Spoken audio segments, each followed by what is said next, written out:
चलिए फ्रेंड, हम लोग स्टार्ट करते हैं class twelfth economics. Class twelfth का जो इकोनॉमिक्स है अध्याय 7 यानी कि चैप्टर 7 जो हम लोग पढ़ रहे हैं, इसका ये आज लास्ट वीडियो है। और वीडियो के डिस्क्रिप्शन में ठीक है लिंक दिया हुआ है, वहाँ से आप इस पीडीएफ को डाउनलोड कर सकते हैं। पूरे चैप्टर का पीडीएफ आपको एक साथ डाउनलोड हो जाएगा। चलिए फ्रेंड, पार्ट 4 वाले वीडियो में हम लोगों ने पढ़ा था अल्पकालीन औसत लागतें। क्या पढ़ा था? अल्पकालीन औसत लागतें। उसमें पढ़ा था औसत स्थिर लागत, औसत परिवर्तनशील लागत। ये सारे टॉपिक को हम लोगों ने कंप्लीट कर चुके हैं। अब हम लोग करने का वाले हैं क्या औसत लागत, औसत स्थिर लागत एवं औसत परिवर्तनशील लागत का योग है। तो जी हाँ, औसत जो लागत है वो एवरेज फिक्स्ड कॉस्ट औसत स्थिर लागत प्लस एवरेज वेरिएबल कॉस्ट का योग है। ऐसा ही होता है। एवरेज कॉस्ट निकालने के लिए क्या करना होता है कि जो एवरेज फिक्स्ड कॉस्ट और एवरेज वेरिएबल कॉस्ट को जोड़ दिया जाता है। तो अल्पकालीन क्या होता है? तो अल्पकाल में एक स्थिर साधन होती है और परिवर्तनशील साधन होती है। जो स्थिर साधन होती है उस पे हमारा स्थिर लागत लगेगी और जो परिवर्तनशील साधन है उस पे हमारा परिवर्तनशील लागत लगेंगी। तो इसलिए अल्पकाल में क्या होता है कि एवरेज फिक्स्ड कॉस्ट भी है और एवरेज वेरिएबल कॉस्ट को अगर जोड़ दिया जाए दोनों को, तो अल्पकालीन औसत लागत हमें प्राप्त होता है। यहाँ आप डायग्राम में देख सकते हैं कि वाई एक्सिस में हमें कॉस्ट दिया हुआ है और एक्स एक्सिस में आउटपुट दिया हुआ है। क्या दिया हुआ है? आउटपुट दिया हुआ है।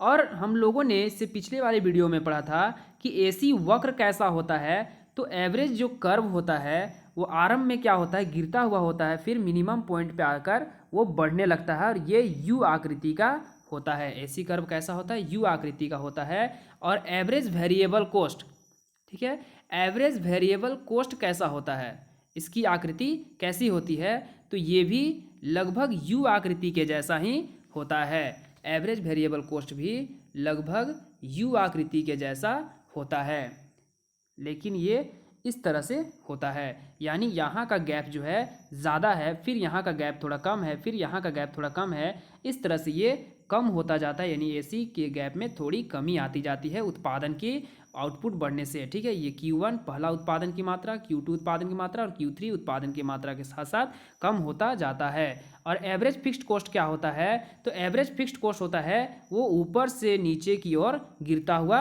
होता है। एवरेज फिक्स्ड कॉस्ट क्या होता है? रेक्टेंगुलर हाइपरबोला होता है। आरंभ में ये अधिक तेजी से गिरता है, फिर इसकी गति धीमी हो जाती है और ये कभी भी एक्सिस को टच नहीं करते हैं।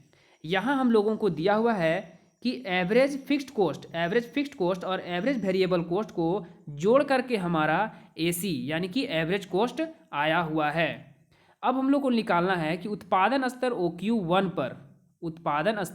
OQ1 पर निकालना है। तो हमें OQ1 पे निकालना है एक बार OQ2 पे निकालना है और एक बार OQ3 पे निकालना है। तो तीनों बार जब हम लोग निकालेंगे OQ1, OQ2 और OQ3 पर उत्पादन स्तर निकालना है।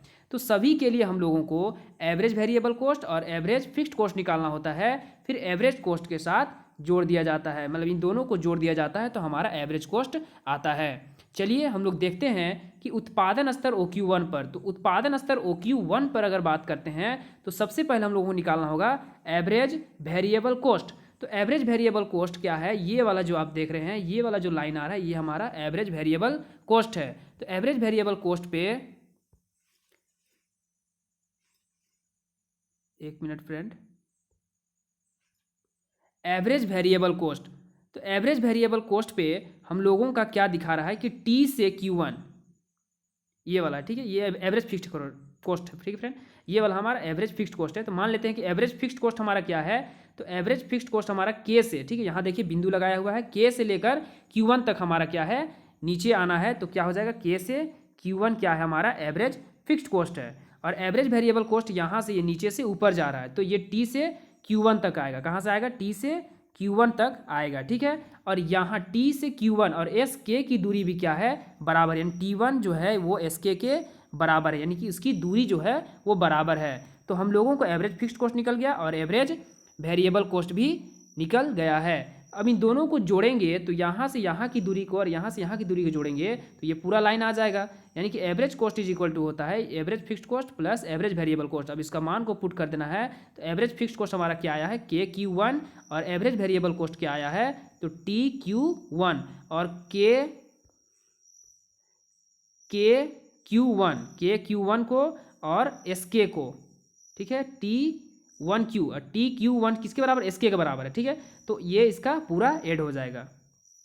तो यही हमारा निकल गया उत्पादन स्तर OQ1। अब हम लोगों को निकालना है उत्पादन स्तर OQ2 निकालना है।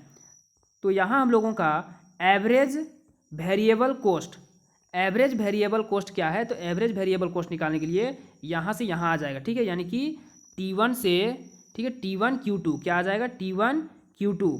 आप यहाँ देख सकते हैं जहाँ एवरेज वेरिएबल कॉस्ट और एवरेज फिक्स्ड कॉस्ट जो काटती है यहाँ से यहाँ तक की दूरी को यहाँ, ठीक है, ये हमारा T1 से लेकर Q2 तक है। उसके बाद एवरेज फिक्स्ड कॉस्ट भी क्या है, सेम है, ठीक है, एवरेज फिक्स्ड कॉस्ट भी क्या है, सेम है, यानी T1 से लेकर Q2। लेकिन एवरेज वेरिएबल कॉस्ट जो है ये हम लोग इसको ऊपर भी ले सकते हैं, तो S1 T1 भी हो सकता है। क्यों, क्योंकि यहाँ से जो यहाँ की दूरी है और यहाँ नीचे से जो बिंदु के ऊपर AC और ये जो दोनों कटान बिंदु है, कटान बिंदु से नीचे, यानी कि यहाँ की दूरी और यहाँ की दूरी क्या है, यहाँ की दूरी और यहाँ की दूरी सेम है। अब इन दोनों को फॉर्मूले के बेसिस पे सॉल्व करने पे क्या हो जाएगा, T1Q2 और T1Q2 को जोड़ने पर S1 से Q2 आ जाएगा, ठीक है, यहाँ से ये पूरी दूरी निकल कर आ जाएगी। अब हम लोग बात करते हैं उत्पादन स्तर OQ3। तो उत्पादन स्तर OQ3 पे अगर बात करते हैं हम लोग, तो उत्पादन स्तर OQ3 में क्या मिलता है, हमारा एवरेज वेरिएबल कॉस्ट निकालना होगा। क्या निकालना होगा, एवरेज वेरिएबल कॉस्ट। तो एवरेज वेरिएबल कॉस्ट ये वाला लाइन है, तो क्या हो जाएगा K1Q2, यानी K1 से लेकर Q3 तक आएंगे। कहाँ तक आएंगे, K1 से लेकर Q3 तक, ठीक है, यहाँ Q3 लिखा हुआ है फ्रेंड, ठीक है, 2 लिखा हुआ है, आप यहाँ देख लीजिएगा, ठीक है। उसके बाद जो है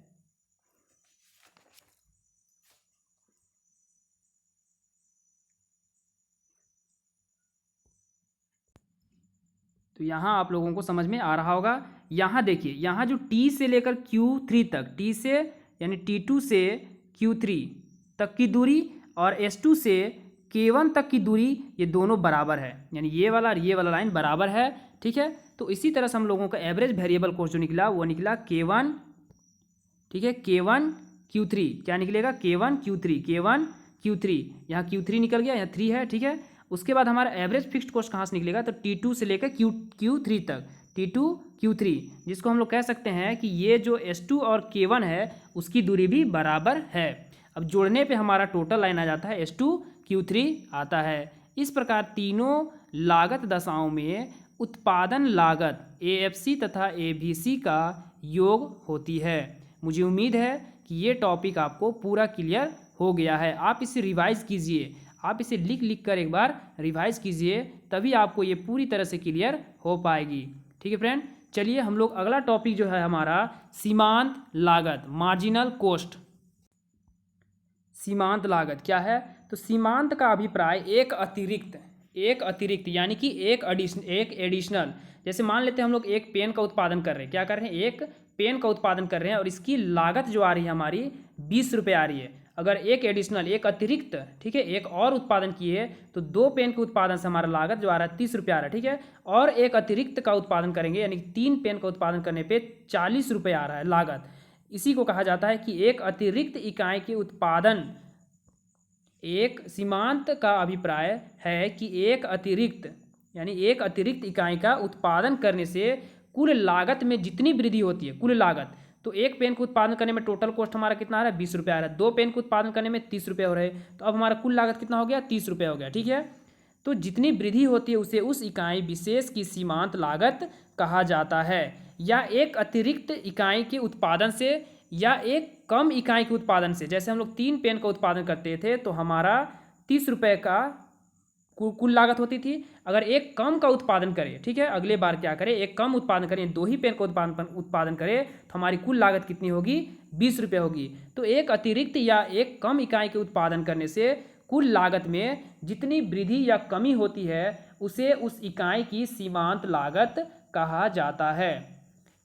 जैसे हम लोग मान लेते हैं कि हम लोग जो है 1 लीटर, ठीक है, 1 लीटर हम लोग पेट्रोल किसी बाइक में डालते हैं, ठीक है, क्या करते हैं, 1 लीटर जो है पेट्रोल किसी बाइक में डालते हैं और 1 लीटर का जो माइलेज है वो हमारा है 60 का।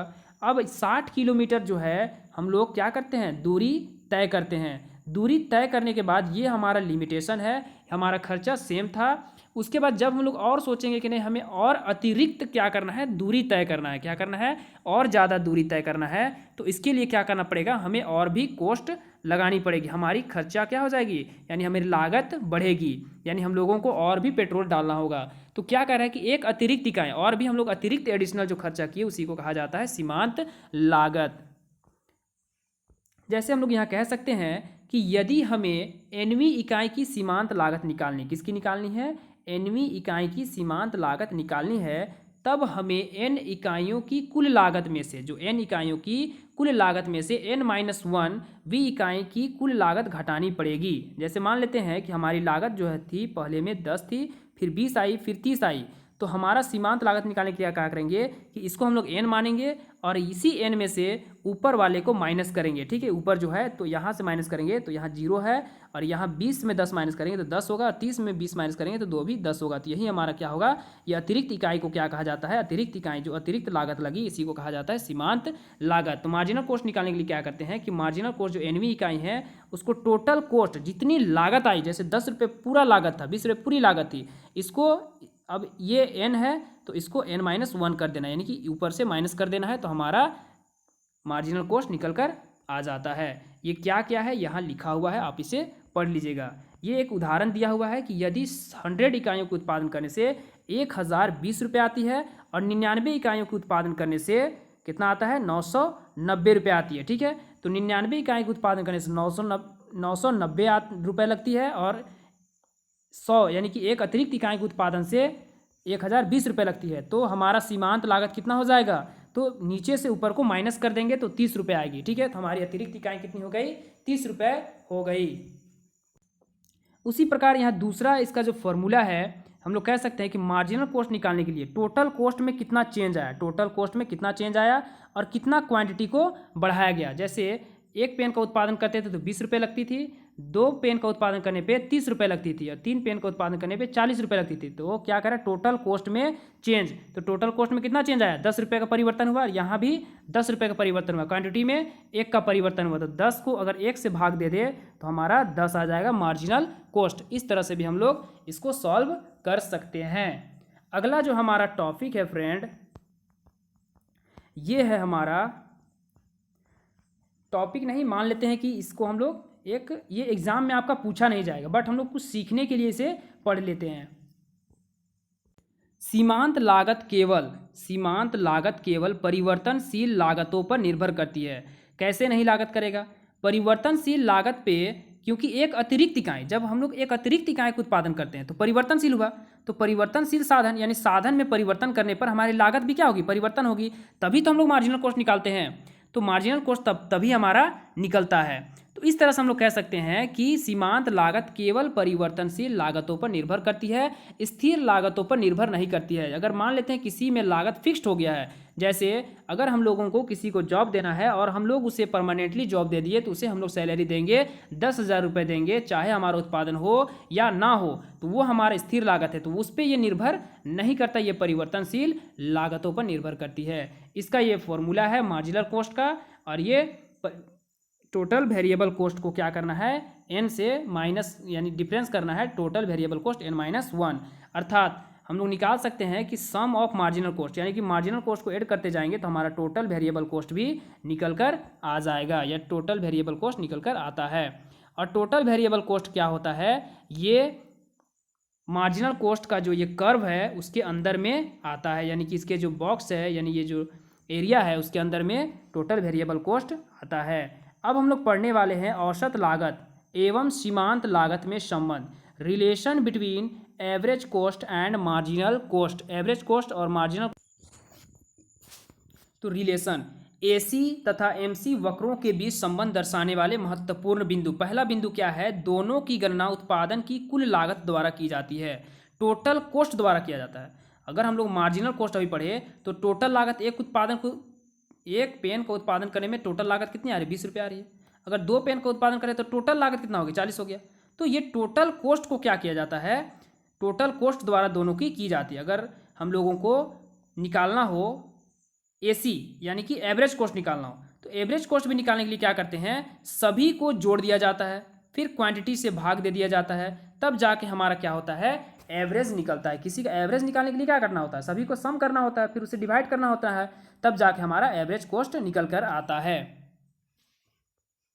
औसत लागत बराबर क्या होता है, कुल लागत, यानी औसत लागत क्या होता है, जो टोटल कॉस्ट होता है, टोटल कॉस्ट को उत्पादन की मात्रा, यानी हमारा मान लेते हैं कि 10 क्वांटिटी उत्पादन कर रहे हैं, जैसे एक क्वांटिटी को उत्पादन करने से 20 रुपये हुए, तो 10 क्वांटिटी को उत्पादन करने से 500 रुपये लागत लगे, ठीक है। तो ये 500 रुपये हमारा क्या है, टोटल कॉस्ट है, क्या है, टोटल कॉस्ट है, और क्वांटिटी कितनी है, 10 है, तो एक पेन का उत्पादन करने में कितना लगा, 5 रुपये लगा।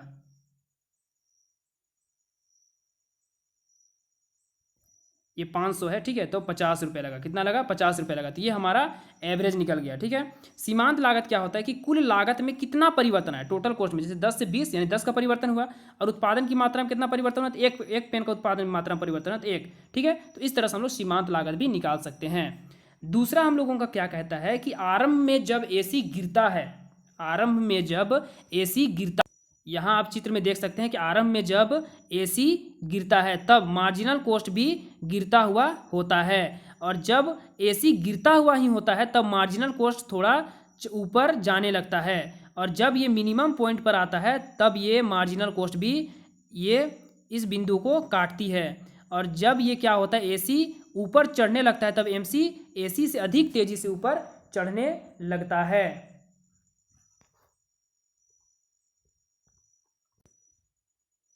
तो उसी को कहा जा रहा है आरंभ में जब एसी वक्र गिरता हुआ होता है, ठीक है, आरंभ में जब एसी वक्र गिरता हुआ होता है तब एमसी वक्र एक सीमा तक गिरता है, एक सीमा तक क्या होता है, एमसी गिरता है, किंतु एक अवस्था के बाद एमसी वक्र बढ़ना आरंभ कर जाता है। अब इस अवस्था के बाद एमसी क्या करता है, बढ़ना आरंभ कर देता है, और जबकि एसी गिरता हुआ होता है।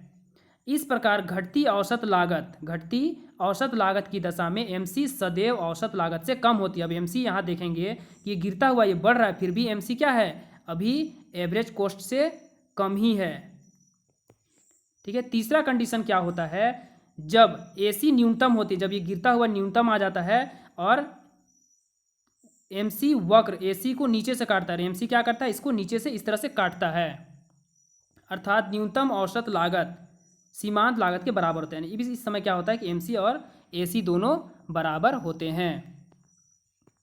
तीसरा कंडीशन क्या होता है कि जब एसी बढ़ता है, जब एसी यहाँ से आने के बाद एसी बढ़ना आरंभ कर जाता है, बढ़ता है, तो एमसी वक्र एसी से ऊपर होता है, ठीक है। देखिए यहाँ से एमसी जो है ये इससे ऊपर है, यहाँ आप चित्र में देख सकते हैं एसी से ऊपर है, यानी अब एमसी अधिक है, किससे, एसी से। मुझे उम्मीद है फ्रेंड कि आपको समझ में आ गया होगा। चित्र को थोड़ा सा और हम लोग भी डिफाइन कर लेते हैं। चित्र में एसी एवं एमसी वक्रों को प्रदर्शित किया गया है। एसी वक्र ए बिंदु तक गिरता है, एसी जो है ए बिंदु तक गिरता है, और इस दशा में एमसी कम बना रहता है। इस अवस्था में एमसी क्या होता है, एसी से कम होता है। एसी के गिरने की दशा में एमसी अधिक तेजी से गिरता है। जब एमसी गिरता है, जब एसी गिरने की दशा में जब एसी गिरता है तब एमसी क्या होता है, अधिक तेजी से गिरता है, क्या होता है, अधिक तेजी से गिरता है। एसी के न्यूनतम बिंदु ए पर एमसी उसे नीचे से काटता है, ठीक है। जो एसी का न्यूनतम बिंदु होता है उसे एमसी क्या करता है, नीचे से काटता है। ए बिंदु से एसी बढ़ना आरंभ करता है, ए बिंदु से एसी बढ़ना आरंभ करता है, और बिंदु ए के बाद एमसी और भी तेजी से बढ़ना आरंभ कर जाती है। इसका तीनों कंडीशन को एक चार्ट में दिखाया गया है। एसी जो है यहाँ एसी एमसी की बात करते हैं, ठीक है, अर्थात एमसी जब बड़ा होता है किससे, एसी से, ठीक है। इस कंडीशन की बात कर रहा है, जब ये वाला एमसी है ये एसी से बड़ा है एमसी, तब क्या होती है, बढ़ती हुई होती है। एसी क्या होती है, बढ़ती हुई होती है। इस कंडीशन में एसी क्या होता है, बढ़ता हुआ होता है, बल्कि एमसी अत्यधिक तेजी से बढ़ता है। एमसी अर्थात एमसी बराबर अगर एसी हो जाए तो एसी स्थिर होती है। इस कंडीशन में एसी क्या होता है, स्थिर होता है। एमसी अर्थात जब एमसी छोटा होता है, कम होता है और एसी अधिक होता है, इस कंडीशन में एसी गिरती हुई होती है। इस समय एसी गिरता हुआ ही होता है और ये बढ़ना आरंभ कर जाता है। ठीक है, तीनों कंडीशन आप लोगों को पता चल गया होगा। अब हम लोग रिलेशन पढ़ने वाले हैं। एमसी वक्र का एवरेज वेरिएबल कॉस्ट से संबंध, relation between marginal cost curve with average variable cost, यानी कि मार्जिनल कॉस्ट का एवरेज वेरिएबल कॉस्ट के साथ क्या संबंध है, ये हम लोगों को बताना है। तो मार्जिनल कॉस्ट जो होता है वो यू आकृति का होता है। एवरेज वेरिएबल कॉस्ट भी लगभग यू आकृति का होता है। इस तरह से होता है। एक minute friend, average variable cost भी यू आकृति का होता है।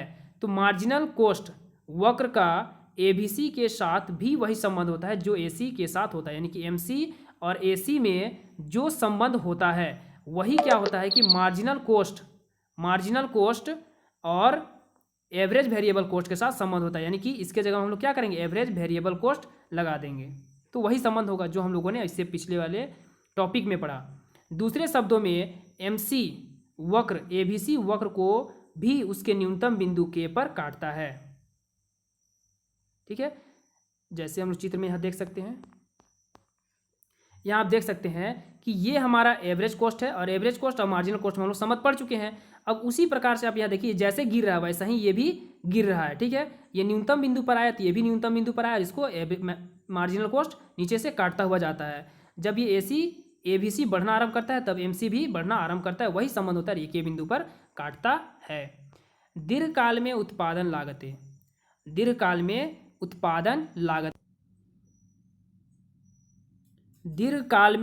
लागतें, इसको हम लोग जो है फ्रेंड, इसको हम लोग नेक्स्ट वीडियो में पढ़ेंगे। ठीक है, नेक्स्ट वीडियो में पढ़ेंगे। इस वीडियो को आप पूरी तरह से अच्छे तरीके से पढ़ ले और अच्छी तरीके से समझ ले, ताकि मैं नेक्स्ट वीडियो को जब वीडियो बनाऊं और अपलोड करूं तो उसे आप अच्छे से समझ पाएँ।